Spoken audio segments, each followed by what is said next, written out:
Menurut mitos, Pulau Timor berasal dari kata buaya. Bukan cerita tanpa sebab, karena hampir di setiap teluk hingga di muara sungai di Pulau Timor seringkali dijumpai buaya.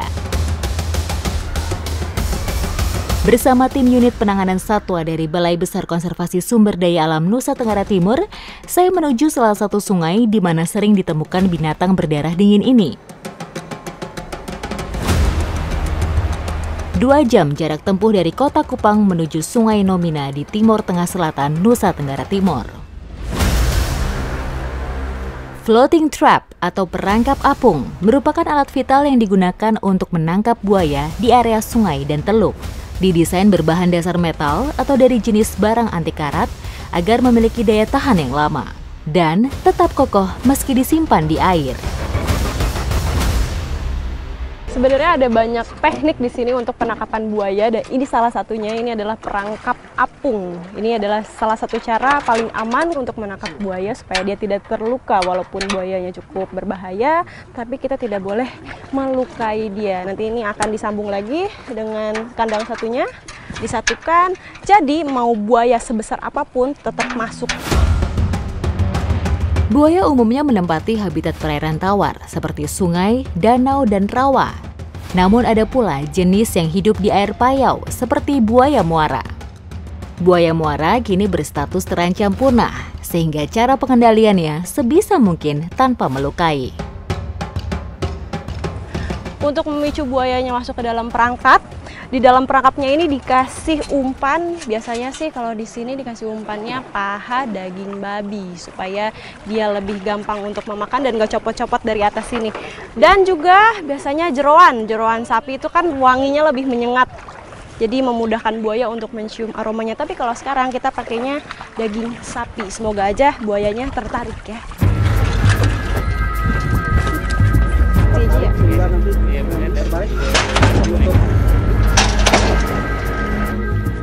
Untuk menangkap buaya dengan teknik perangkap biasanya ini harus didiemin dulu. Tapi kita sekarang mau menuju ke satu lokasi yang memang dilaporkan sama masyarakat di sana bahwa buayanya suka naik ke daratan. Makanya sekarang kita mau nyisirin dulu di areal sekitar sini nih, menyusuri sungai. Semoga aja ketemu. Sudah Pak? Sudah. Oke. Ayo.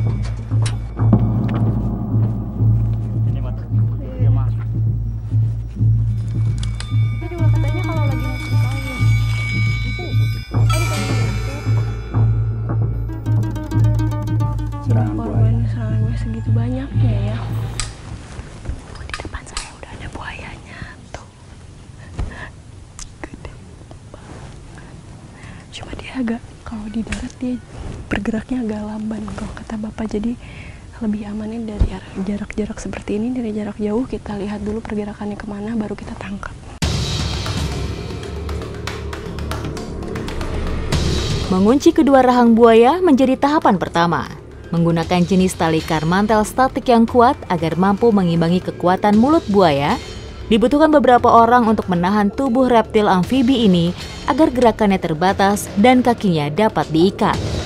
Oh, dudukinnya pun aman ya.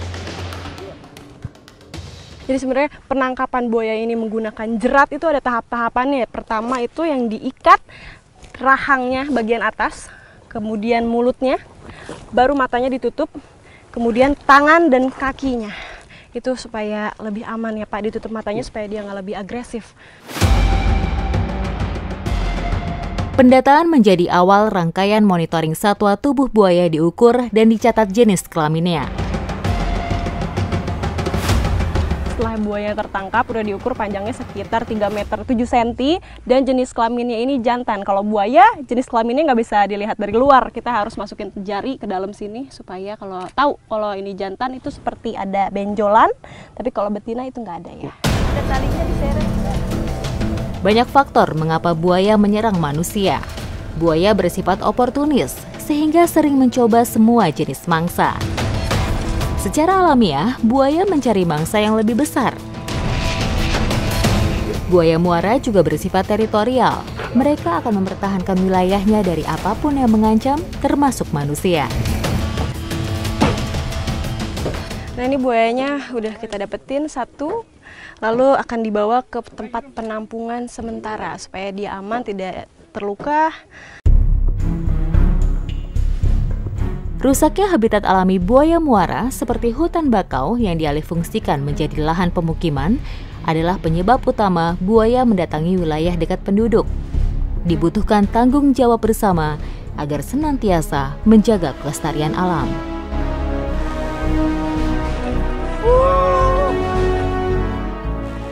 Dia masuk dari sana ke sini, dia udah nggak bisa keluar lagi tuh ya? Iya. Sistem dari perangkap buaya ini sama seperti perangkap tikus. Jadi ketika buayanya makan umpannya, dia akan menarik, pintu depannya akan tertutup dan dia nggak akan bisa keluar lagi.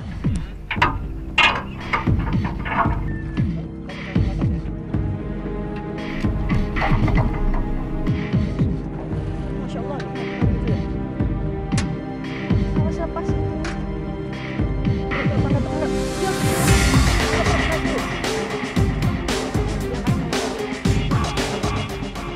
Tadi setelah udah diukur panjangnya sekitar 2,5 meter dan jenis kelaminnya laki-laki. Sebenarnya sama jenis kelaminnya, tapi ini dia lebih pendek dan juga lebih kecil dibandingkan sama yang di darat. Buntut dari buaya.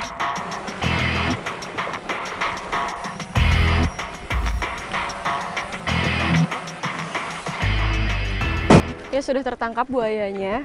Ternyata sebenarnya buaya ini ditangkap bukan untuk kepentingan pribadi atau memisahkan dari habitatnya, melainkan ini untuk kepentingan manusia sendiri, biar manusianya pun tidak tersakiti oleh binatang dan buayanya sendiri pun tidak disakiti sama orang-orang lain, dipindahkan ke konservasi ke tempat yang lebih aman tentunya.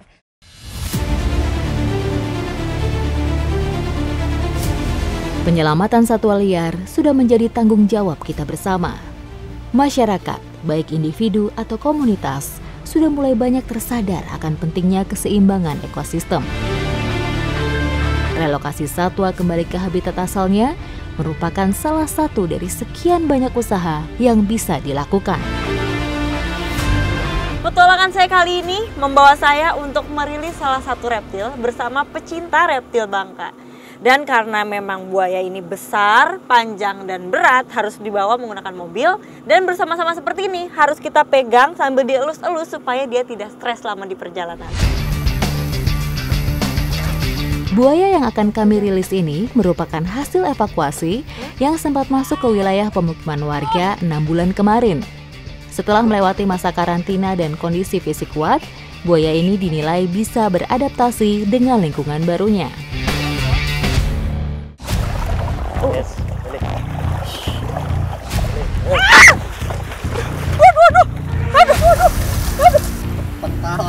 Ini emang bukan perkara mudah untuk merilis suatu buaya, apalagi yang sudah sebesar ini.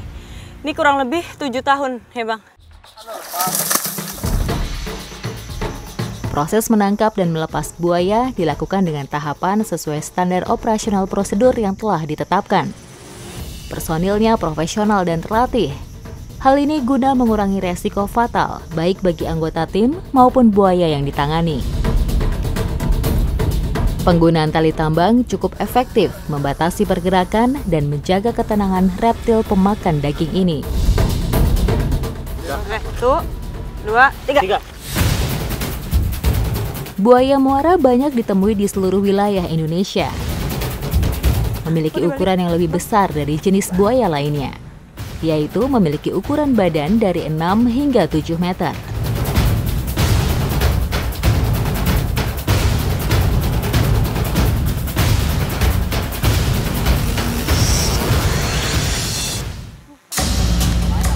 Buaya di alam bersifat sekretif atau suka bersembunyi dan jarang terlihat dalam kelompok. Pada sore hari buaya keluar untuk mencari makan dan pada malam hari turun ke sungai. Kok dia diem aja di situ sih Bang? Nggak langsung pergi? Kemungkinan dia lagi beradaptasi ke tempat yang baru dia. Dia ini kan tempat semulanya kita dapat di sungai. Pemilihan lokasi pelepas liaran harus sangat memperhatikan aspek keamanan dan keselamatan, baik itu untuk buaya ini sendiri maupun untuk masyarakat. Lokasi yang cukup ideal untuk memberi rumah baru bagi sang reptil purba harus berjarak minimal 5 km dari perumahan warga terdekat. Selain itu juga dipastikan bahwa lokasi bukan merupakan jalur aktivitas masyarakat sehari-hari. Karena buaya yang kami kembalikan ke habitatnya ini jenis buaya muara, maka juga tidak boleh terlalu jauh dari wilayah muara atau pesisir.